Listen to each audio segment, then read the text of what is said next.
Being a taskmaster is not living. Page 190 from Dying to Be a Good Mother. Marty had been in my coaching program for months when she reached out to me. Her voice and energy seemed off. When I asked her what was happening, she started talking about being productive and her desired feelings. "I'm a good taskmaster," she began. "I feel like my desired feelings are genuinely what I want. But then I look at my calendar and I have things like cleaning my car scheduled for Saturday." I see this so often. Women zeroing in on how they want to feel only to resort to showing up yet again as the taskmaster that they're used to being. In fact, a few days before speaking with Marty, another woman had made a similar comment after an online talk I've given about energetic time management. "I struggle with perfectionism and letting others dictate my schedule. I feel like I never have enough time. So many women I've met are incredibly good at getting things done.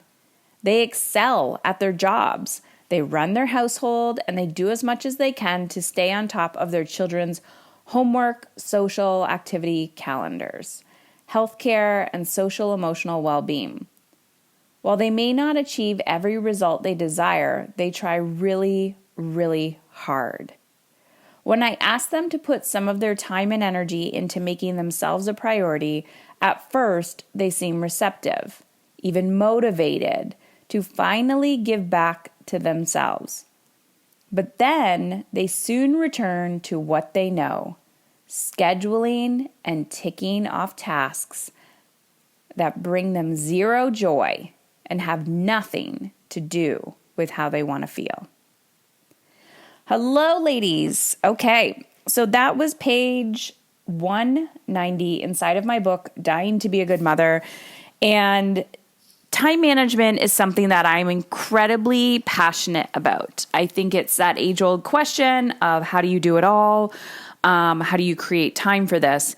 And it's a loaded question, because everyone wants a strategy. And so the interesting part is when you get strategy, you implement the strategy, but your feelings are the same. Your feelings haven't changed. How you feel about time is the exact same thing. You can get your to-do list done and still not feel productive. This is why I always say, yes, we have time. We need to invest in time, but how do you feel? And how do you want to feel? So today is a podcast that's geared towards business, and I wanted to talk about a strategy. It wasn't necessarily even a strategy. It was more of an experiment that I did with myself and my COO on the team. And I asked her, I want you to, because we're in a growth phase, we're scaling, I want you to time log everything that you did today. Because I attract a lot of women in my world who get shit done. And these are what I quote as responsible women, right? Responsible professional women. I'm doing air quotes. You identify as the responsible one. Maybe you are the breadwinner. Maybe you're a working mom. Maybe you are somebody that has a lot on your plate. And yet you have this little tiny story inside of yourself you tell yourself,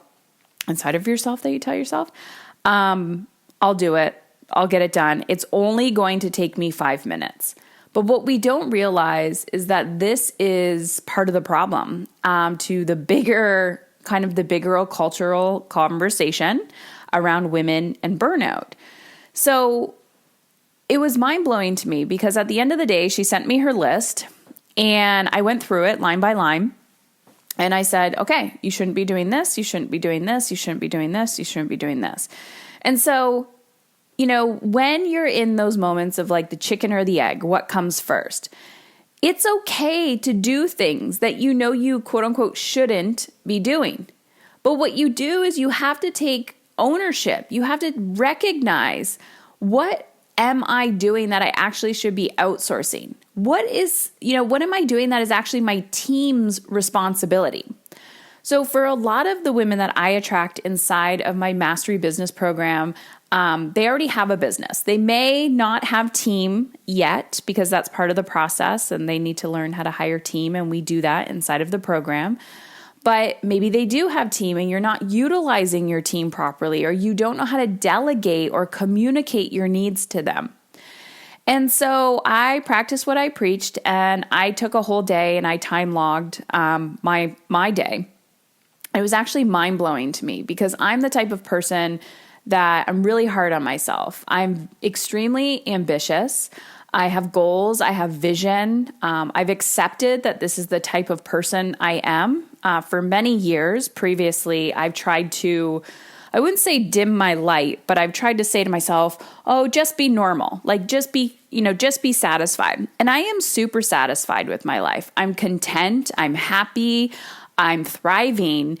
And I come from my ambition from this place of how can I, what's next? But when you're going throughout your day and you're getting things done and you're not consciously paying attention to what you're doing, you can go through your whole day going, was I productive? Was that productive today? And so when I did my own time log, I found it incredibly eye-opening to how productive I am or was that specific day with the tasks required to get me and the business to the next level. So I talk a lot about high leverage action, which is where are you supposed to be focusing your energy and attention? And every single person on your team, your team, and if it is just you, then you do this yourself. And time log. Time log as much as you possibly can. Do it for a few days. Write it down. I use the notes section in my phone.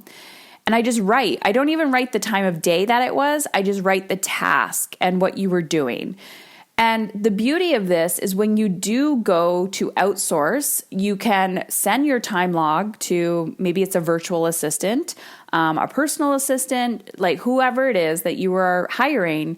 And you could say, here's everything that I've done in the last 3 days. What do you think you can take off my plate?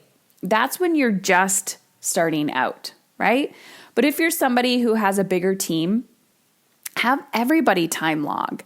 And have a discussion about it. Talk about, our behaviors and our actions of why we do what we do. So this brings me to another question that people always talk about, which is, I don't have enough time. I don't have enough time in the day to get done what I need to get done. And people will tell you to prioritize. They will tell you to eat the frog first, the first thing in the morning, which is like doing the thing you don't want to do. All of these strategies, right? We all know the strategies. You can buy the books. You can Google whatever the hell you want. You will find your step by step. Here's the thing. Emotional intelligence, being emotionally uncomfortable, understanding your brain. When you begin to understand yourself, you have that self-awareness, you're doing the personal development work, it directly influences your business. It directly influences your work because you understand why you do what you do.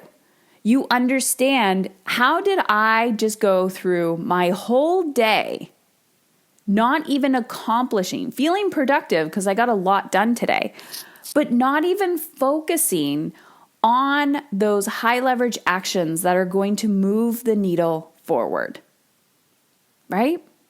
So you obviously know that in order to maximize your time, quote unquote, maximize your time, you have to be able to know, one, where you are in your business, where you want to go, and where to focus your energy and attention. And then when you are doing your business tasks, you're focused on the highest leverage action. Now, the way that I throw that in there, or the way that I make this different, is the energy piece. You are not living if you are a taskmaster. Like, that is not the essence of feeling alive. You're just addicted to work, which is okay. You can be addicted to work. You can love work. It could be your passion. But who are you outside of work? Who are you? And so I truly believe that when people say, how do you balance it all? What they mean is, how do you not have a panic attack when you have so much work to do and you're not allowed to work? Or like, because you got to be with the family, or vice versa. How do you deal with the guilt when you leave your family? Because it's really about managing energy. Who are you outside of your work identity? Who are you outside of that role? Who are you outside of your role as mother? Who are you outside of your role as sister, friend, coworker? It's who we identify as and how we show up in our relationships that truly makes the impact of how we identify our lives. So I keep diving into this conversation with multiple people about purpose, because when I first started my personal development journey, I so badly wanted to know what my life purpose was because I felt like shit. I felt like I was dying inside. And in reality, nobody has one purpose. My purpose is not to podcast or write books or even help women. That is not my purpose. My purpose is to figure out who I am and to have a really fun time while I'm doing it. That's my life purpose. And it's going to constantly evolve and change. It evolves and it changes as I grow and change and the seasons of my life change. Because what happens is the second that you say, my purpose is to XYZ, and then you outgrow that, or your children grow up, or your business changes, you have to change. Your identity has to change. And this is why I always say personal development is business development. Because if you're not growing, your business is not growing.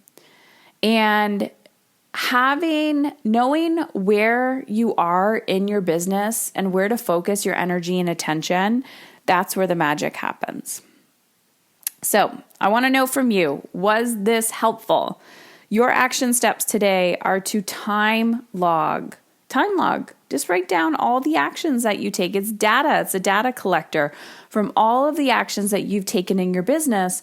And then when things aren't going the way that you want them to, you can look and say, well, of course they're not. I haven't put any energy or effort into that. Or I think that I'm doing that, but then I keep getting sidetracked here. It's such a great observer of information.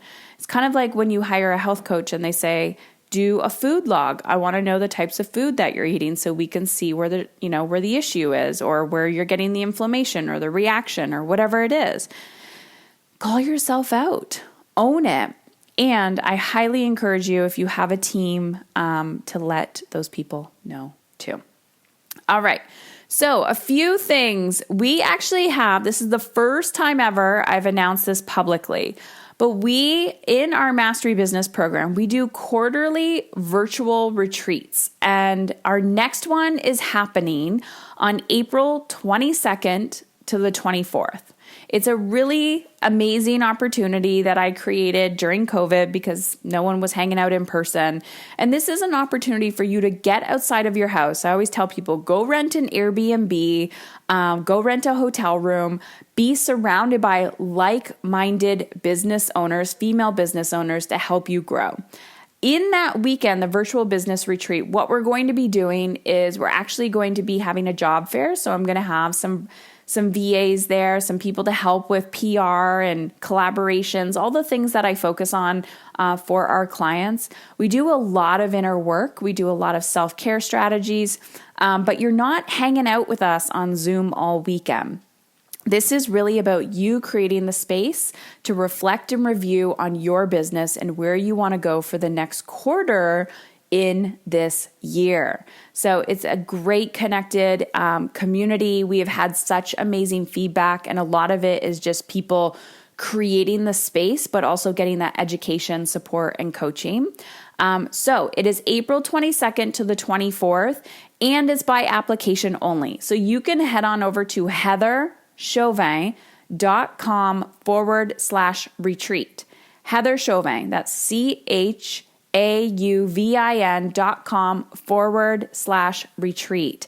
What you do is you actually fill out an application, and it does ask for your credit card information as well.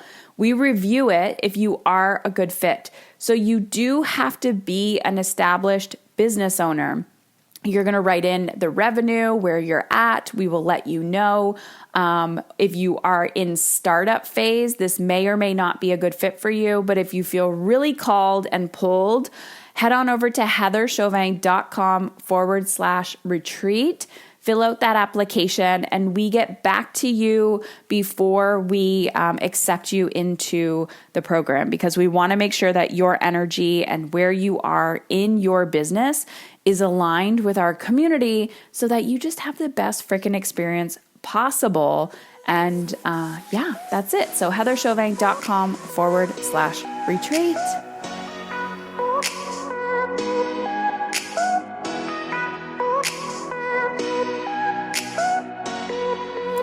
There it is. You just listened to the Emotionally Uncomfortable podcast. If you want to take this conversation to the next level, head on over to our private Facebook group community, heatherchauvin.com/Facebook. My last name is spelled CHAUVIN. That's heatherchauvin.com/Facebook. Also, if you are a huge fan of this show, please rate and review it on iTunes.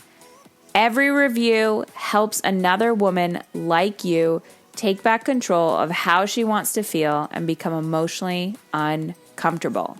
I truly believe the better we feel, the more alive we become. This is how we are going to change the world.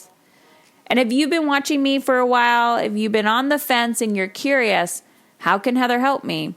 Head on over to heatherchauvin.com/work with me to check out my mastery and mastery business coaching programs. That's heatherchauvin.com/work with me.